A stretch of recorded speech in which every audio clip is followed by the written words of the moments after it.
narcotics is a dirty business. എന്ന് എൻ്റെ ഒരു കഥാപാത്രം പറയുന്നുണ്ട്. കേരളത്തിൽ ഇപ്പോൾ മയക്കുമരുന്ന് ഒഴുകുകയാണ്.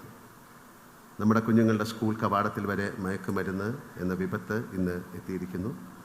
ഉരുക്കുമുഷ്ടിയും ദൃഢനിശ്ചയവുമായി സർക്കാർ മുന്നിൽ നിന്നാൽ മയക്കുമരുന്ന് എന്ന വിപത്തിനെ നമുക്ക് തുടച്ചു നീക്കാൻ സാധിക്കും. അതിനുള്ള കരുത്ത് ഈ ഗവൺമെൻറ്റിനുണ്ട് എന്നാണ് ഞാൻ വിശ്വസിക്കുന്നത്. എല്ലാ രാഷ്ട്രീയ പാർട്ടിയിൽ ഉള്ളവരുമായും സൗഹൃദം നിലനിർത്തുന്ന ആളാണ് ഞാൻ. കക്ഷി രാഷ്ട്രീയമല്ല, രാഷ്ട്രബോധമാണ് എന്നെ എപ്പോഴും നയിച്ചിട്ടുള്ളത്. തിരഞ്ഞെടുക്കപ്പെട്ട സർക്കാർ എല്ലാ ജനങ്ങളുടേതുമാണ്. സർക്കാരിനും മുഖ്യമന്ത്രിക്കും മാത്രമായി ഇവിടെ വിപ്ലവങ്ങൾ കൊണ്ടുവരാൻ സാധിക്കില്ല എന്നും എനിക്കറിയാം. അവകാശങ്ങൾക്കൊപ്പം വരുന്ന നിഴലാണ് കടമകൾ.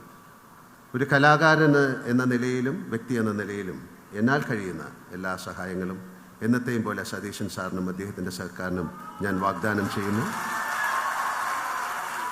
ഇത്തരത്തിൽ ചെറുതും വലുതുമായ ഒരുപാട് കരങ്ങൾ പ്രിയപ്പെട്ട സതീശൻ സാറിനോടൊപ്പമുണ്ട്. എന്തിനും തയ്യാറായി ഞങ്ങൾ കേരളീയർ താങ്കൾക്കൊപ്പമുണ്ട്. ധീരമായി ഞങ്ങളെ മുന്നിൽ നിന്ന് നയിക്കുക. നമുക്കൊന്നായി ഈ കേരളത്തെ മാറ്റിയെടുക്കാം. അതിൻ്റെ പരാധീനതകളെ മറികടക്കാം. പറവൂർ എന്ന് പറഞ്ഞാൽ ഞങ്ങൾ സിനിമാക്കാർക്ക് പറവൂർ ഭരതൻ ചേട്ടനാണ്. കേരളത്തിൻ്റെ ചരിത്രമെന്ന് സന്ധിക്കുന്ന ദേശമാണിത്.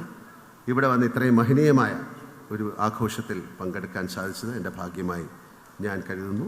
ഇതിനെന്നെ ക്ഷണിച്ച സംഘാടകർക്ക് എൻ്റെ ഹൃദയം നിറഞ്ഞ നന്ദി. ശ്രീ വി.ഡി. സതീശൻ സാർ മുഖ്യമന്ത്രിയായി ചുമതലയേറ്റപ്പോൾ എന്തുകൊണ്ട് എൻ്റെ മനസ്സ് ആധുനിക സിംഗപ്പൂരിൻ്റെ സൃഷ്ടാവ് ലീ ക്വാൻ യുവിൻ്റെ ജീവിതം തെളിഞ്ഞു. ഞാൻ നിരന്തരം യാത്ര പോകുന്ന ഒരു സ്ഥലമാണ്, ഒരു രാജ്യമാണ് സിംഗപ്പൂർ. എനിക്കവിടെ ഒരുപാട് സുഹൃത്തുക്കളുണ്ട്, നല്ല സുഹൃത്തുക്കളുണ്ട്. അദ്ദേഹം മരിച്ചിട്ട് 11 വർഷമായി. ഇപ്പോഴും അവിടുത്തെ സൗഹൃദ സദസ്സുകൾ ഒരു തവണയെങ്കിലും അദ്ദേഹത്തെ ഓർക്കാതെ പിരിയാറില്ല. ചിലർ അദ്ദേഹത്തെ ഓർത്ത് കരയുന്നതും ഞാൻ കണ്ടിട്ടുണ്ട്. ഒരു ഭരണാധികാരി ജനങ്ങളുടെ ഹൃദയത്തിൻ്റെ ഭാഗമാകുന്നത് സിംഗപ്പൂരിൽ പോകുമ്പോൾ ഞാൻ ഇപ്പോഴും കാണുന്നു.